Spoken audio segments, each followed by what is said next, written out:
and welcome to Accelerate You, where we hope to inspire you with low cost and often free resources to inspire you. Today's guest is not a stranger to Nash and Edgecombe County, and many of you may know her in her multitude of roles that she's had over the years in the county, and that is Miss Theresa Peaden.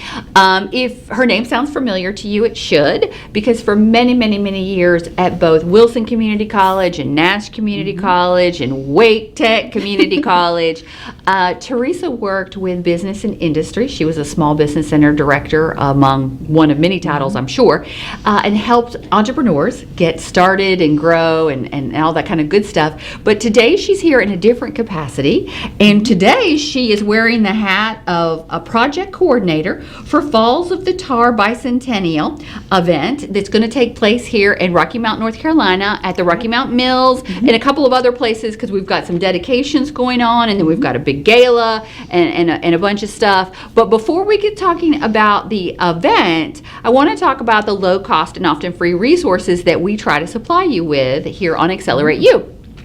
And what our viewers don't know is that a couple months ago, you and I were talking about history and genealogy and so forth and so on.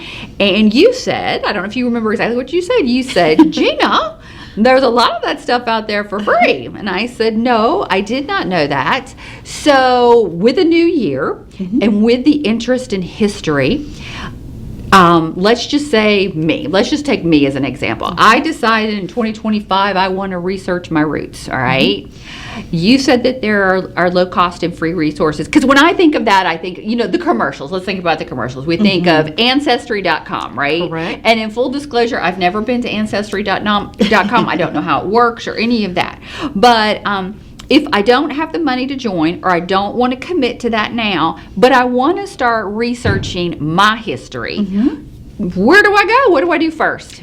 Well, Ancestry is free for building a tree, but to have access to their records and databases, that's where the fee base comes in. So before we get into all of those free resources, I'd just like to mention there are some basic steps that you need to follow when you start doing research for your family tree, and that is start with yourself. Start with yourself, your generation, your parents, your grandparents. Be sure to talk to your family members, because oftentimes someone already has created a family tree. I had the good fortune of meeting a third cousin I never knew, connected by my aunt when I was visiting with my grandmother to talk about her childhood. He gave me his whole tree. It was the names and the dates and, the rest of it I had to flesh out. But it started with my grandfather, well, actually with my father's generation, went all the way back to about 1750. Wow. So that was a gold mine nugget. Talking about something free and saving you a lot of time. Be sure and talk to your family. Also, you'll find new relatives and make new friends while you're going through this process. But there's so the steps are, start with you. Write down what you know and go back. I would try to at least go back 3 generations that way. Now, for our viewers out there, 3 generations, is that 30 years or 300 years or neither? Well, I've never really nailed it down to the years, but it would be you, your parents, and your grandparents. So you'd have 4 grandparents. My parents, and my grandparents. Correct. That would be our initial goal that we would try to start with. Exactly. Okay. Once you have gathered that information, it's like planting a tree in your yard, for example. You want to find fertile soil to plant that seed. And like any seed, you have to nurture it, fertilize it, baby it to get results. So to start your tree in fertile soil, once you have gathered this information, you want to decide where I want this tree to live. And so that will take you to Ancestry, for example, is one of the many web-based sites that you can use. But some people decide they want it on their desktop, so they'll buy software to keep it on their desktop. You have to decide what your personal preference is, what your skill level is. Now, FamilySearch.org FamilySearch.org is free, totally free, All right. and to access all their multitude of resources. Family tree is a collaborative type tree. So what that means is when I enter my information, my parents, my grandparents, more than likely there's somebody on that collaborative tree that we're going to make a connection. And if they have already started building a tree, my grandfather, Jesse Rooks, for example, he will pop up. And then it will show ancestors going back further. So some of that will already be built for you. They have an excellent database. I highly recommend going to their card catalog and taking a look at what they have. It can be, from my experience has been, it's for me a little bit more complicated than using Ancestry. I cut my teeth on Ancestry, and it was really easy for me to pick it up and run with it. And that's Ancestry.com. Ancestry.com. Yes, Okay. it is. Okay. But I will say this, let YouTube be your friend. Yes. YouTube, if you are confused about how to use Family Search, you can type in a search on YouTube that will give you a little mini webinar on how to do it, how to use it. Family Search also has a wiki that you can go to their wiki. I highly recommend, especially with Family Search, to take the time up front to explore how to correctly use it. If not, you're going to spend more time getting frustrated and trying to figure it out. Okay. So watch the videos, do your homework first. Yes. Everything that they say before you start the search, or you may get very frustrated. Right. So you've brought up a lot of good research, and I'm sure you've got more, but my question is, somebody in the audience is going, well, that's all fine and dandy, but I'm not this tech savvy. Right. What about our local courthouses? What can I find from the if I get in courthouse? my car and I drive to the courthouse, or and I know this varies from county to county, what they have online, you know, but so I imagine that's what they have in the courthouse as well. But what might I find at the courthouse? Well, it's really through the Register of Deeds office Register mostly. of The Deeds. Register of Deeds office will have your vital records, your birth, your marriage, divorce, if there was a divorce, and death records. Okay. Now, there are a multitude of Register of Deeds offices that I've experienced working through online. Okay. They also would have wheels, and some of them have what we call the old books. It's the old index to old records dating back to 1800s, 1700s, with a plethora of information. My father passed away in the VA hospital in Durham, and I needed his death certificate because I was joining the Daughters of the American Revolution. I called and found out that I could handle that by telephone, pay online, and they would mail that to me. So you can go to like the Nash County Register of Deeds office or Edgecombe County or any county really, and I would recommend that you have the names of the people that you're looking for, the documents. If you have the exact date of birth, the exact date of death, marriage, take those things with you. And if you know the locations, of course, it's a likelihood it would be Nash County if you're going to Nash County Register of Deeds. So that's how to use those resources. Now, they also do have books of deeds dating back many, many, many, many years. For example, I went to Edgecombe County to look up deeds for the area that's called the Falls of the Tar, or the Great Falls of the Tar, and found the deed from 1817 where Eli Rick sold 35 and a half acres to Joe Battle, Henry Donaldson, who the marker's named after, and Peter Evans. And they purchased the land, and so it's right there. There were a number of deeds with those gentlemen's names on it, but I was mostly interested in that area. So if you have your lineage going back pretty far and you want to explore that, that's a great tool to use. You can also find things like that online as well, and I do have a list of some of my favorite websites. For example, if you're looking for where someone's buried or information about their date of death and things of that nature, cemeterycensus.com. Spell that for us. Cemetery. What's census? How do we spell census? Census is CENSUS. Okay, got that, guys? CENSUS. Correct. So that's a good place to look. And then there's another website called Find a Grave Oh, that Find you a can Grave. That enter one's much key easier. information. And a lot of times when you land on Find a Grave, if I'm looking for my grandfather, it would probably more than likely show his parents and his siblings as well. You could click on his parents' names. It might show their parents. So that would take you back to great-grandparents or further and beyond. So there's some basic information you have to key in for a search, but it is there. Now, some of these, I know Find a Grave is also through search engines like Ancestry.com as well. So those are some of the things that you can find at the courthouse. So let me ask you about this Find a Grave, and this may not be a fair question. You may or may not know the answer. It is not uncommon in this area and other small towns where people have family plots. Mm-hmm. Is there anything that says if you have a family plot, you must record that? So like say, because you see them all the time in the middle of a field. That's you true. see a little teeny tiny graveyard. There may be something around it. There may Right. not be. Once upon a time, somebody started that graveyard, but were they required to record that information, saying, this is the Peaden graveyard, and Theresa Peaden's in it, and Mike Peaden's in it, and John Peaden's in it? Was there anything that said you had to do that?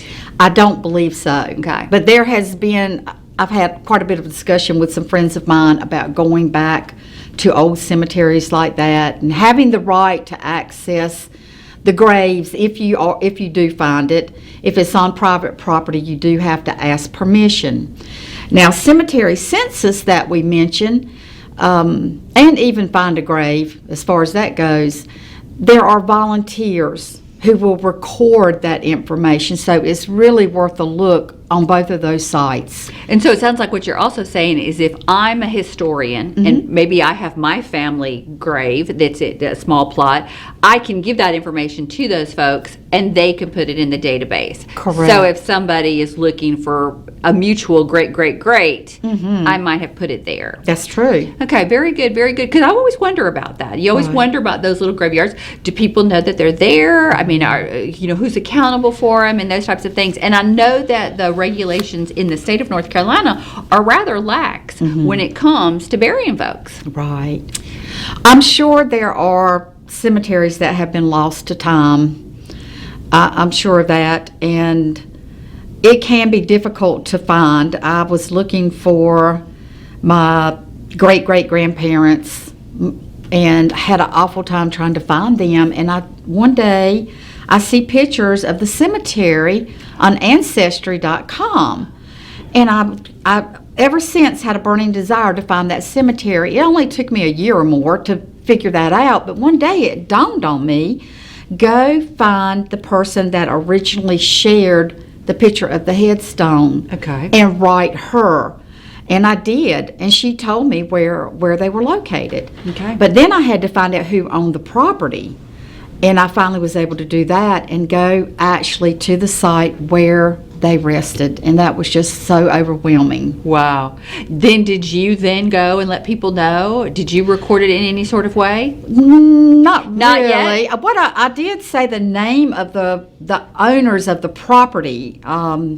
It's related to the Cone family, the Moses Cone house, Yes. the western part of the state, on a large tract of land in southeastern North Carolina. And I did mention that you need permission to go onto the property. It's not open for anybody just to show up there, but I was fortunate in a good friend connecting me that I discovered is a family member that of the same people Wow. that were lying there. So I was able to connect with the person that could take me exactly where the cemetery was. So I want to just recap for a minute. First and foremost, if this is one of your goals for 2025, or if it's been one of your goals, reach out to the family members that you have that are alive. Yes. See if you have someone in the family that might be your genealogy specialist. Yes. Because some families do have them. It sounds like Ancestry.com does have some free stuff that could potentially get us started. Then we have something called FamilySearch.org. YouTube videos are always helpful in helping us learn more. Correct. Register of Deeds, which I absolutely love. I do have to say, I enjoy the Register of Deeds to go and look for the properties. As you said, I have researched a number of properties, and it's amazing. The books, Yes. the books, if it hasn't been lost to time or a flood or a fire, that they will gladly let you go through the books. And it's always very interesting to see, and they're handwritten in cursive, so it's always, they're not typed on a computer like we do today, so that always is very interesting. I hear you're not using the word networking, but I'm hearing networking. Yes. So let's talk about clubs and organizations that we might have. I heard you just briefly mention DAR in this area. If I am not just interested in genealogy, but maybe I'm a history buff. Maybe I want to just know more about the community in which I live. What groups and organizations do we have here that you recommend or that you might be a part of? Okay. Well, I'm definitely a part of the Daughters of the American Revolution, and along that line, I decided in the winter of 2021 that I was going to break down the brick wall for Miles Rooks, who was on the list that was given to me. And I was able to do that. I had the goal in my mind, and I was able to find him through a lot of online records, colonial records. I highly also recommend Google Books. Google Or Books. books.google.com, and then you can type in what you're searching for, and you might have to look through a lot of information. But in addition to the Daughters of the American Revolution, who I made Miles Rooks a new patriot for the first time, that was a very honorable, special thing for me, that I was the one that made that happen. There's the Sons of the American Revolution. There's the Colonial Dames. There's a Jamestown Society for people that started in Jamestown, Virginia, and a lot of them came down to North Carolina and points beyond. There's just a plethora of them. So I would say you could Google that as well, and it would give you a list. Just like with genealogy, if you type in genealogy or steps for starting a family tree, it'll populate so many things. The DAR and the SAR, if you're interested in becoming a member, they will help you find your patriot. If you don't know who your patriot is, they will need 3 generations of documentation on the first 3 generations to work with you, and an interest that you have in joining their organization. And I notice as on the screen, we've got Theresa Peaden's contact information, so you could reach out to her if you missed any of the things that we have here. And I want to point out my calendar here. She brought me a Lafayette calendar, which shows his day-to-day traveling over, I don't know if his lifetime or a particular span, but handsome guy, don't you think? Handsome guy. And so you're here because you're going to be doing some special stuff with this guy. Oh, we are so Tell us what you're excited doing with about Lafayette. The calendar represents Lafayette's tour of 1824 and 1825, when he was invited by President James Monroe to come back to the United States and tour as guest of the nation. He was the last surviving Major General of the Revolutionary War. Wow. And President Monroe at that time felt like having Lafayette come and visit the existing 24 states would unite the country. It was during a very divisive presidential election, somewhat like we've just experienced. And when Lafayette came back, they treated him like a rock star. He is such a fabulous person. I didn't know that much about him until just about a year and a half ago. But he actually stopped in Rocky Mount at the Falls Road at Battle Park. You can see driving by the marker that the Daughters of the American Revolution local chapter stood in 1933. So exciting. It recognizes Donaldson's Tavern that was close to the Falls of the Tar. And there's a few ways we know that. Well, the ladies in 1933 had that put on the marker, but my research has found a little information about Lafayette's actual visit to the Great Falls of the Tar, which in 1825 was actually Edgecombe County. But there's a newspaper clipping that talks about him leaving Halifax stopping in Enfield and spending the night at Donaldson's Tavern, where they held a Maisie dance, where they honored him with a dinner and a Maisie dance. And we're going to be doing the exact same thing 200 years later on February the 28th, 2025, at the Rocky Mount Mills Powerhouse, which is the historically correct location. Wow. Because from another reference, a book written by Jane Bacon McIntyre, I found a little clip about Lafayette and Company. They were lulled to sleep by the sound of falling water. So we know Donaldson's Tavern was very, very close to the falls. Very exciting, very, very exciting. That is, because the mills are very historic in themselves. Yes. But to know that they were historic 200 plus years ago in a totally different venue is really quite exciting, So let's back up and say those dates again. Okay. You are having your major event on February 28th. Correct. From? We actually have two events. Rededication of the Donaldson marker will be in the afternoon, 4 o'clock to 5 o'clock. 4 to 5, the marker. Okay, at the marker location. At the marker location. And Lafayette and Company will arrive by horse-drawn carriage. And we have some historic interpreters to portray different people.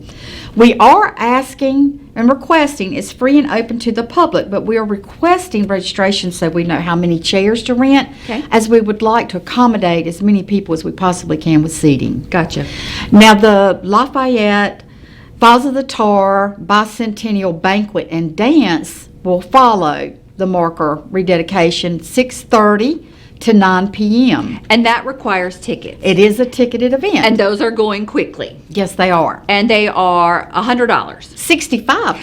Oh my goodness gracious. I'm so sorry. 65. 65. My bad. Okay. $65 a head. Yes. But we're going to have some food and stuff though too, right? We are. So for your $65 ticket, each guest will receive complimentary alcoholic beverages, your choice of wine or beer, a wonderful meal that is as close to historic as we could possibly get without documentation. Okay. There will be historical interpreters. There will be speeches from 1825, the 13 original toasts to Lafayette. There will be a song sung by members of the Tarboro Concord Lodge, was the lodge that actually sang the song in 1825. We will also have a string quartet, and we have a dance master that will call the steps to 1800 era music, and we will once again dance the Maisie dance as was performed 200 years ago. But I would be remiss in not mentioning the American Friends of Lafayette is the society, the nonprofit society that promotes the education and celebration and all sorts of resources for Lafayette being recognized. He was just so interesting a person. He left France as a marquis against the king's orders to come to the United States at the age of 19. He bought his own ship. He had his own money. He bought his own supplies. He brought men, and he traveled from around Charleston, South Carolina, all the way up to Philadelphia to meet with George Washington and our Congress. He shed his blood on the battlefield for our country. He served without pay. He was an advocate for human rights for everyone. He believed in religious freedom. He believed in rights for women. Wow. He was against slavery. He was just such a fabulous person. And they call him the hero of two worlds because not only did he fight a revolution for the birth of our nation, but he did the same for his own country, France. Because of Lafayette's involvement in the Revolutionary War, he was able to persuade the King of France to become involved, and therefore there was more money and more ships and troops. There's just so much information, it's overwhelming, and we hope you will join us to learn more about Lafayette and all of the interesting history of the Falls of the Tar and Battle Park area. Well, truly he sounds like such a Renaissance man, a man before his time. He was. And this is so exciting. And you're leaving out the best part, though. This event. This event.